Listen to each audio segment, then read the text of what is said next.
Jessup Premium Storage units are indoors, climate controlled, and they have 24-hour surveillance and on-site management. You have 24-hour, 7-day-a-week access to your unit. Sizes range from 5x5 to 10x25. They also have outside covered and uncovered spaces available for vehicles, boats, trailers, and RVs. Jessup Premium Storage on the Waycross Highway in Jessup.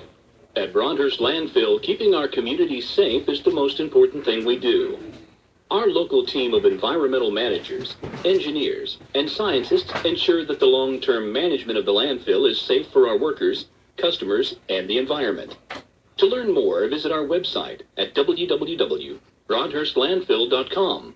Or you can go to the website, click Visit Us, and sign up for a tour to see firsthand how we operate. We hope to see you soon. An exceptional car buying experience is closer than you think. Mike Birch Ford in Blackshear has the best prices, service, and selection. Why go anywhere else? At Mike Birch, you don't have to haggle, and you'll get top dollar for your trade. Our finance team's ready to help, even when others can't. No matter where you are, buying a new car has never been easier than at Mike Birch Ford in Blackshear and at MikeBirchFord.com. Right on the corner, right on the price. Stop the surge. Call Mike Birch. 7 minutes after 8 o'clock, you're listening to The Big Dog, WIFO-FM in Jessup, 105.5 on your FM dial. Butch over here with you Thursday morning, last day of November 30th, 2017. And it's now time for the world-famous Butch and Bob Show, brought to you by Mike Birch Ford in Blackshear, by Jessup Premium Storage out here on the Waycross Highway, by Republic Services, and by Murphy Builder Supply on Northeast Broad Street in downtown Jessup. Bob, we got several guests on the Butch and Bob Show this morning. Let's go ahead and get started. Who do we have right now? We got City Commissioner Ray House waiting in the wings, but right now we got Pastor Jack Lee in the studios with the big event coming up. So when he was lined up first, so Pastor, always good to see you. Always good to see y'all. Thanks for having us. We're talking about the Living Nativity. Pastor Jack Lee is the pastor of Omaha Baptist Church. That's correct. Madry Springs, and you've got a big event coming up. Yes, sir. We've got the Living Nativity, and we've done it several years across from the Dairy Queen. A part of the downtown festivities that go on around the celebration of Christmas. And by invitation of the city, we've come to do this, and really we enjoy it. It's a great ministry of ours, and we really appreciate the opportunity to do it. And just be able to tell the real meaning of Christmas with all that's going on. People need to kind of be brought back to the focus of what Christmas is all about. We know it's tonight. It starts tonight, and also tomorrow night. That's Saturday? No, Saturday night. It's the parade Saturday. Yeah, we don't try to compete with the parade. I got you. So it is tonight and tomorrow night. And tomorrow night, 6:30 to 8:30. And you can probably do it in about 20 minutes. You know, it's just up to you. We don't run anybody through a schedule. It's not a tour. It's just on your own time and pace as you go through there. We changed it up a little bit and how we have the format for Bethlehem, but it is our goal to give it as close as we can, that feeling of what Bethlehem was when Jesus was born. How many church members are involved in the Live Nativity? Devin, you tell them. Yeah, a lot. Okay, introduce Devin Mixon's our children's minister, and he's been working really hard with all the other members of our church to make this possible.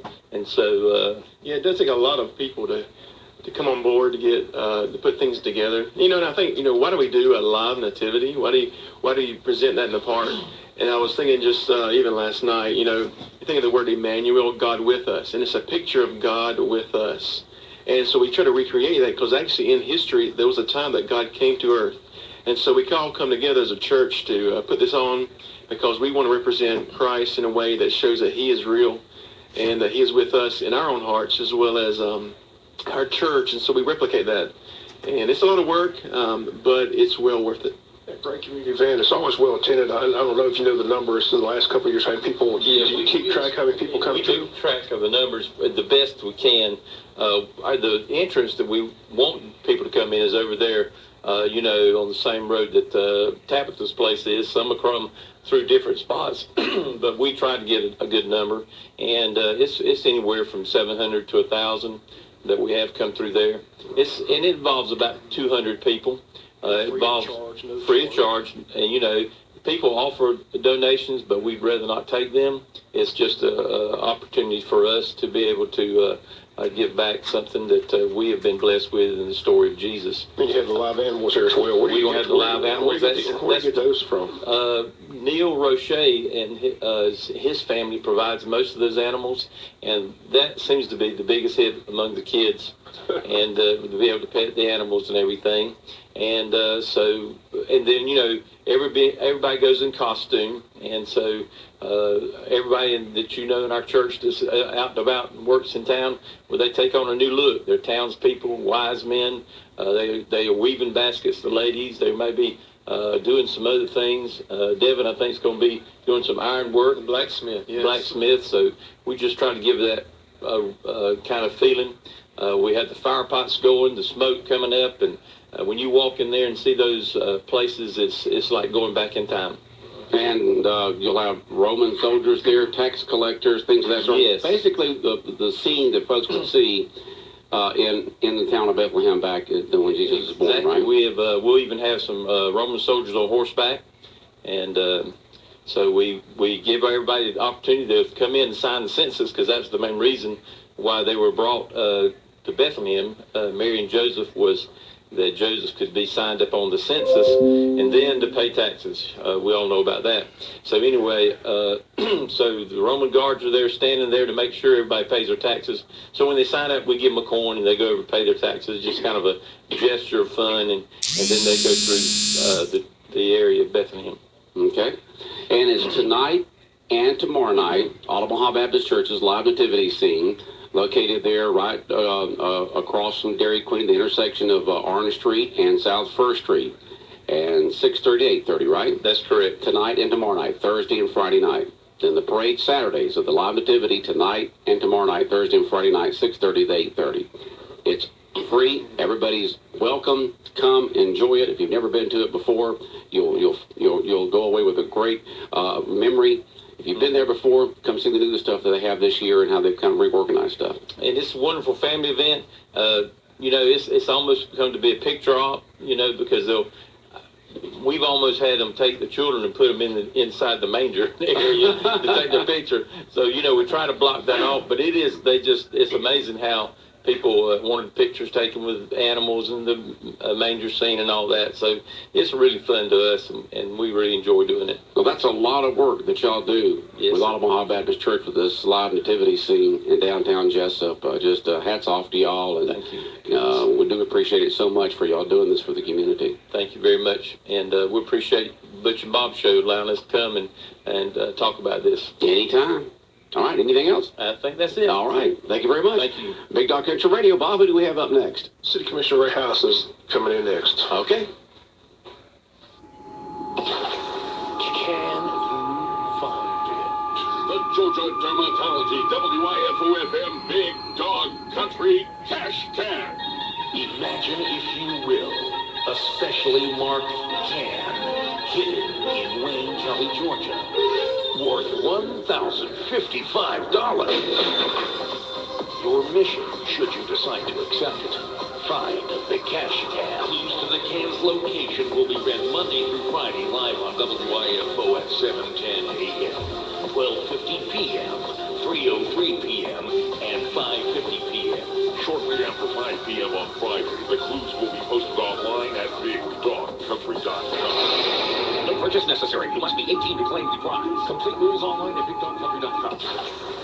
The Georgia Dermatology WIFO-FM Big Dog Country Cash Can. This promo will self-destruct.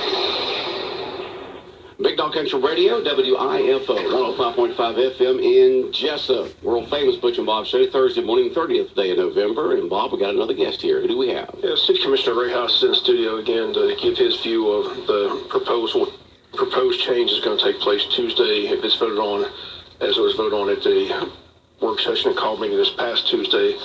Just to bring your listeners up to date, for the last year, the mayor, Nick Harris, Bill Harvey, and Michael Connor have been working on the city charter, something that's not been changed in decades here in the city of Jessup. So they've gone through it, tried to update ordinances, state laws, and federal law precedes a lot of the local laws. So they're going through the changes. They say this is just phase one. The second phase will have to be changing a lot of ordinances.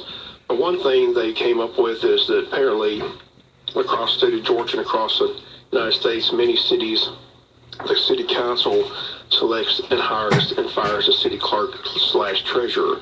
So they want to put that change into the city charter and vote on that this coming Tuesday. Ray House is opposed to that, has stated that for the last 50 years here in the city of Jessup, the city manager has been in charge of hiring and firing the city clerk treasurer, as he's been in charge of hiring and firing all the other personnel like police chief, fire chief, other city positions. So, Ray, I'll just turn the floor over to you.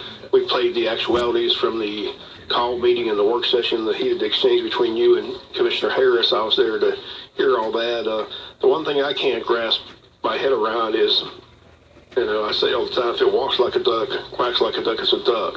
It looks to me, just watching it and following it, there seems to be an agenda here. They say it's not about personalities, but they have a city clerk and treasurer in place, and I feel sorry for Rose because she's sitting there listening to all this stuff. Because, and you can't take the personality out of it. I mean, they're either going after her or they're going after city manager. One or the other. That's what it appears to me. I mean, and I think that's your point, is that there is a personality angle to this, despite what's being said. Well, the idea is, I don't know that's. I can't get inside of a man's head and know why he does what he does or thinks what he thinks. But the optics are bad. There's no doubt about that, Bob. But the truth of the matter is we've had this. The way this works has been in place for 50, 60 years, and it's worked beautifully. There's no problem. They want to change this and take as you stated, they want to take the clerk's position and make it an appointed position accountable to the council. Well, what that does is that makes it such that the city manager can't control that or doesn't have any control over that person. So essentially, that person is elevated to the level of the city manager. Now, there is personalities. I mean, we have a career employee here that's going to have their status changed, and I don't think that's a good thing for that reason, but not just that reason alone. The idea with it is the city clerk. The reason why they're doing this is for accountability. Now, look, I want to be as accountable, and I want to know where every dollar's spent, and I certainly am not for. I'm not against that. I'm not against this for that reason. Look, I want there to be accountability in the city. I love this city, and I wouldn't be here today if I didn't love the city, to be quite frank and honest with you. I think we're making a terrible mistake if we go forward with this, because, in my opinion, it damages the way we do business. It takes a fair amount of command and control away from the city manager. The city clerk is actually the department head for the city hall, and in as much as that, she's no longer is the city manager going to be able to run that department directly through his department head. She's accountable to us, or she's going to be answerable to us, and we're not there to oversee the operation.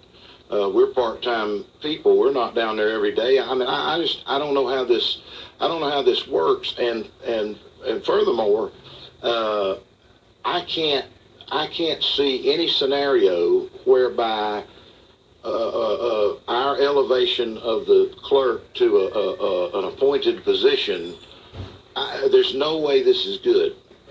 I've tried to play it every way I know how, and it just is not good. And the only thing I think is that the city manager would have to elevate the assistant city clerk to department head and just allow the city clerk to be the clerk treasurer, and that's it.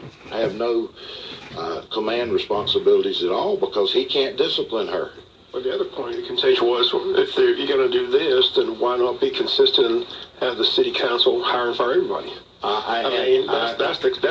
That's what I can't grab my head around. Why is it just the city clerk treasurer? And I asked that question Tuesday night, and they said it was because that person is in charge of all the finances. It's all about money. So then again, it goes about, well, we don't trust somebody with the money. Where are we at it? I mean, it just seems like they don't come out and say it, but just watching it for the whole year, it just seems like there's a hidden agenda here which I can't grasp my head around. But I hate it that Rose is sitting there listening to all these meetings, and they're either pointing the finger at her, somebody wants to replace her, or somebody wants to replace the city manager. That's what it looks like. That's just right. listen to the discussions. Why is it just the city clerk / treasurer that has to be hired and fired by the council? If they're going to change the charter and have the city council hire and fire everybody. That's right, and I don't disagree with that. Why is it just the one person? That's what I can't. That's right. Well, they say that it's going to add a level of accountability to the process. But I would submit to you, Bob, that there's already plenty of accountability, and it changes nothing. The city manager is charged with the duties of buying all the things, writing all the checks. She's not necessarily charged with that. The city manager is, and this is not going to change. The city manager is still going to be, look, we have to have 2 signatures on every check. Before the check is cut, there's 2, or after the check is cut, there's 2 signatures on it, the city manager and the clerk or whoever. The city manager, the clerk, and the assistant clerk can sign checks. Okay? So that's one level of accountability. The next level is that we get a budget every month that you can go through and see exactly how much money is taken in and how much money is spent. That's what we had this past Tuesday night, is a budget study to go through the budget and see what's going on. All right? So there's the city manager is responsible for that. The city clerk is responsible for that. And we are responsible as commissioners and the mayor to oversee that budget. So there's another level of accountability. And the point is if Bob Morgan wants to come to City Hall and get a copy of the financial statement, he can. And some people do. We have at least 1 or 2 that come in that check up on everything. They keep us totally accountable. And if there was anything going on, which I don't know that that's exactly what this is about, I don't know. I mean, I have my suspicion, but that's all it is, and I'll let that lie. But the bottom line is our elevation of this position from a status, a merit system employee to an appointed position does not. It's just a false argument that it raises that up to some other level where there's more accountability. It's the same accountability we have with the city manager, if you will. It doesn't change anything. And another thing that they bring up is that if they do that, then she'll be answerable to us and they can go and talk with her. Look, they can go, anybody, including you if you'd like to, go and talk to Rose this morning. Leave here, get in the car, go to City Hall. I guarantee you she'll let you in. She'll let you into her office, and if you have some questions about the budget, she'll do her best to go through and explain it to you. And she knows about, and if she can't answer the question, I guarantee you the city manager, Mike Neal, can. This is, if I didn't think that this was such a devastating a thing to do, I wouldn't be here. It's, in my opinion, I've been here for 20 plus years, and it may be the single worst thing, bar none, that we have ever done in since I've been here. And you bring it up, and it's a question I have to ask. They took the vote 5-1. Apparently, they're going forward with this on Tuesday. Why do you think you're out there on the island by yourself? Why isn't anybody else seeing what you're seeing? Well, I really think this. Let me say this. I'm thankful that Nick and the mayor and so on, they put all this time, Mike Connor, the city attorney, I appreciate, and the document it's a great document. I've read every word of it, okay? I've read it from cover to cover about 3 times, as a matter of fact, and I can't, everything that I found that I had a problem with, we corrected all of those things with the exception of this. That was the only sticking point, and there wasn't a lot. There was a few small things. Look, I really appreciate the job that they did, but I've lost my train of thought. But you're against this one move in the charter. How does it change her status, is my question, if it gets voted on Tuesday night? I mean, she just like, if she's going to be hired and fired by the council, that means 3 people on the council don't like her she's gone. Oh, right? absolutely. And that's another thing. That's the thing that changes. Oh, absolutely. When we just hired and fired a police chief, and the city manager did that hiring. The city council had nothing to do with that. So that's right. That goes back to my question. Why is it just about the city clerk / treasurer? I don't understand what the problem is. And then they tell me it's about money. So then I go, well, there's only two people that are handling the money. That's right. And that's the city manager and the city clerk / treasurer. So somebody's got a problem with one of those two people. Because I'll go again. If it walks like a duck, quacks like a duck, is a duck. Somebody is trying to change this. That is for a purposeful reason, and there's a hidden agenda, and that's my concern. I don't understand. And like I said, if you want to change it, then change it where you hire and fire everybody. That's right. That's certainly not just one position. I don't understand why it's just this one position. I don't understand. That certainly is the optics. And Bob, we can't. Does somebody have something against the city manager we don't know about? I've worked with Mike Deal for 35 years, and I'll just go on record with it. He's about as transparent as he's ever been. He was a county administrator. The county had money at the time. He's with the city. The city's in good financial shape. I mean, absolutely. Have we argued in the past? Yes, no doubt. Have we always agreed? No, but we've always been able to disagree without being disagreeable. I mean, I don't understand. I don't understand why they don't have the faith in him to hire and fire the city clerk treasurer that he's hired and fired ever since he's been city manager. I don't understand. There just seems to be, that's my issue with, that's why I want you to come in here, because when I listen to the argument, there just seems to be a hidden agenda.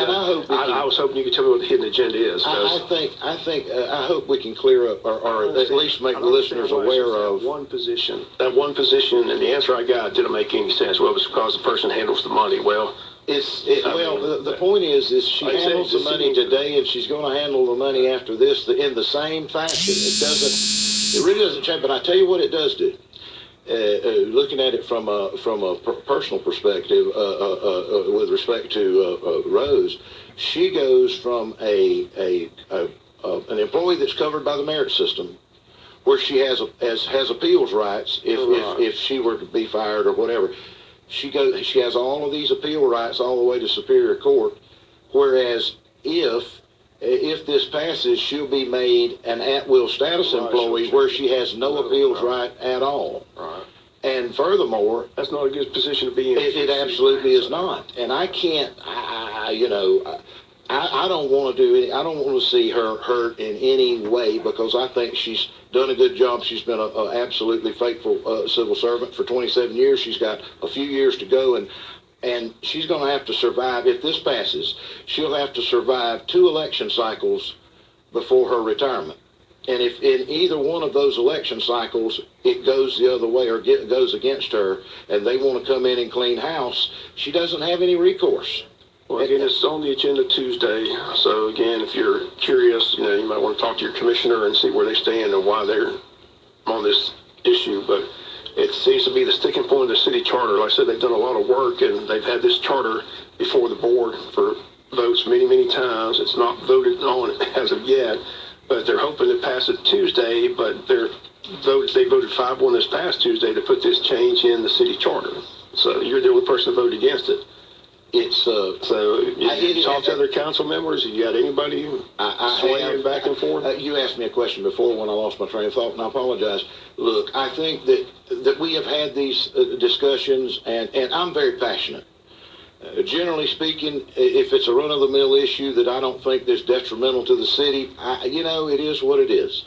This, I think, is a big. It's one of the biggest issues that we've ever taken up, with the most, I think, potential damage that could be done to the way we do business, and some people don't think that. But I think that people are tired, Bob, of the we've met on this now for probably, I don't know, 5 or 6 times. I've discussed the same thing over and over and over and over again, and I think that they're just tired of hearing it. They want to pass it. It doesn't matter what it does, and I don't even know. I know they put a lot of thought into this thing, but I don't think that they looked. This document is going to survive for probably the next 40 or 50 years before someone attempts a remake of the charter. And we need to think about what we're doing, because We're not living in today. We need to be thinking about how this is going to affect down the road. We have players in place today that probably this is not going to make a whole lot of difference. We'll follow it Tuesday. Again, it'll be on the agenda Tuesday, but do appreciate you coming in and at least giving your side of the story, because I questioned Tuesday why just the city clerk treasurer. The answer was because my financials didn't really sit well with me. Didn't make any sense. Like I said, I'll stick to my position. If you're going to change it, then change it where you're hiring for everybody, not just the city clerk treasurer. That's the thing I don't understand. Because if it's just one person, one position, it just seems like there's a hidden agenda. But again, appreciate you coming in. Look forward to the vote on Tuesday, and we'll see if anything changes between now and then. Thank you, Butch and Bob. Okay. Good to be back. Okay, glad you're on there. City Commissioner Ray House on the world-famous Butch and Bob show this morning. Brought to you by Murphy Builder Supply, located on Northeast Broad Street in downtown Jessup. Also brought to you by Republic Services, by Jessup Premium Storage, and by Mike Bridge Ford in Blankshire. 8:31 on this Thursday morning, 30th day of November. Now, coming up in just a little bit, we're going to give away a gift card to Angel's Fine Dining in downtown Jessup, so get ready to win that. Right now, we're going to check in with the latest news from Fox News Radio. Matt Lauer says